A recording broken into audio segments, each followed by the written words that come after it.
All right, great. And then we have one more question, and this one is a broader question for everybody again, kind of thinking you've all written about the history of space. What do you see as the future of the space scene? What's coming up next? So I have a book written in 1958, I think, titled Your Trip to Outer Space. Your Trip to Outer Space.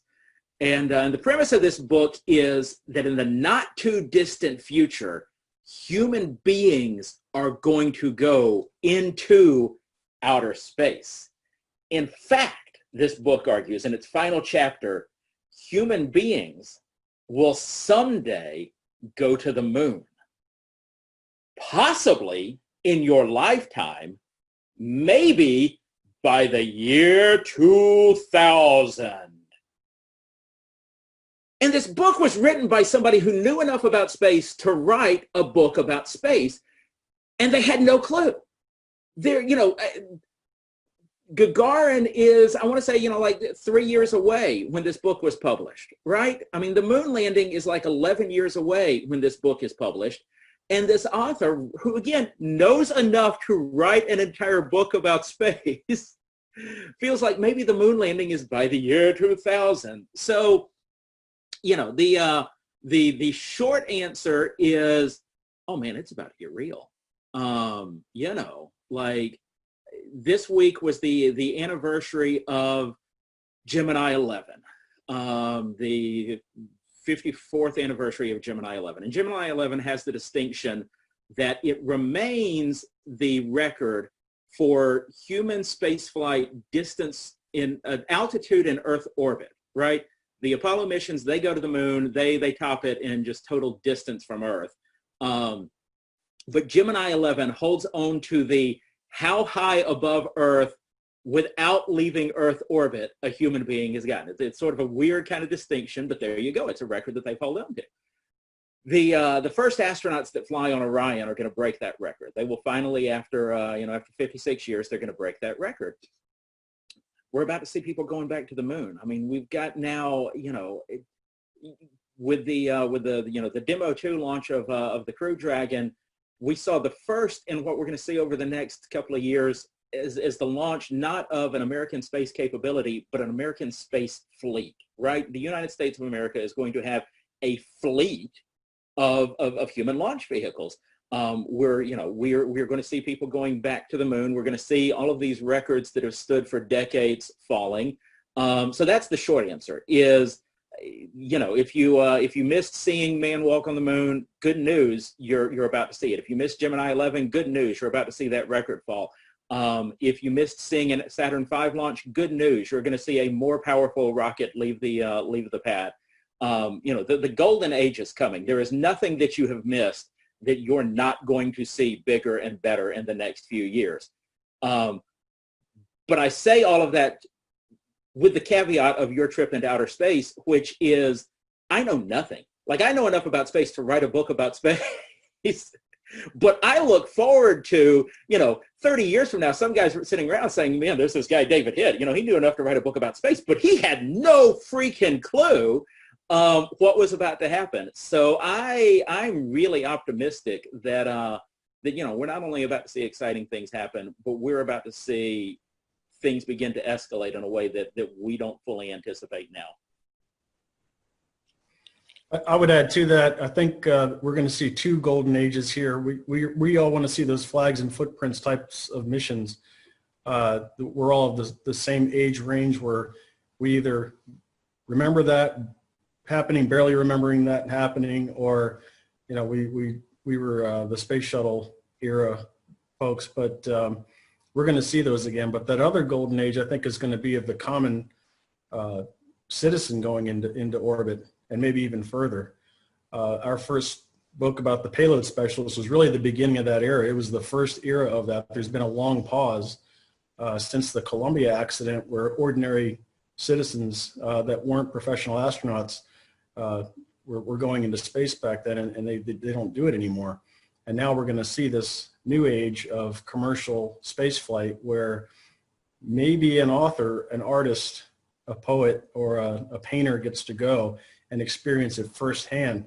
One time on another call, Francis said that he described us as the bridge between the people that have been and those of us that can explain it to a larger audience. And that was a pretty heavy weight to put on our shoulders, I think, at the time, but we've been successful doing it. But even I think it's going to be a lot better one day when maybe one of us gets to take one of those suborbital or even an orbital flight on a SpaceX craft and see it firsthand for ourselves, and maybe try to translate it that way, what we're seeing, and put that into words, versus trying to put on paper what other people are telling us. It's going to be a very big shift in how we think about spaceflight when ordinary citizens are doing it on a regular basis. I love the fact that the Huntsville engineers are asking us what's going to happen next. I mean, you folks are doing it. You folks are building it. You folks are going to make it happen. What can we as humble historians help you with in terms of an answer? I think is more of a historical context. Building the stuff is incredibly challenging. That's the toughest part of the thing, and that's why you folks are out there are world class. As you know, when we went to the moon, it was 4 years, and then we've never been back to the point where they're making moon hoax documentaries because they're like, how could we have done it then and not done it since? It almost makes sense if you look at it from an outside point of view. Well, we can't do it now. How could we have done it then? The key, as you know, is more than building the technology. It's the money, it's the political will. A lot of it's to do with political will. There are always world-class engineers in Huntsville ready to go and put us back to the moon, onto Mars, or wherever we want to go in the solar system. They just don't get the go to do it.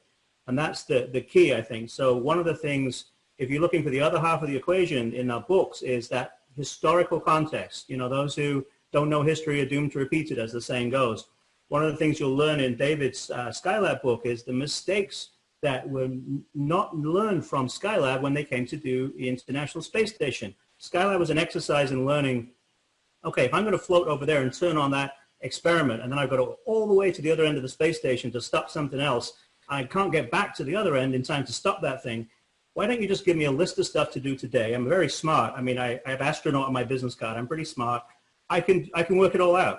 But there's some guy on the ground saying, no, you've got to do it in the order I have it. They learned that on Skylab, they forgot it, and then they learned it all over again painfully at a cost of millions of dollars a day on the International Space Station.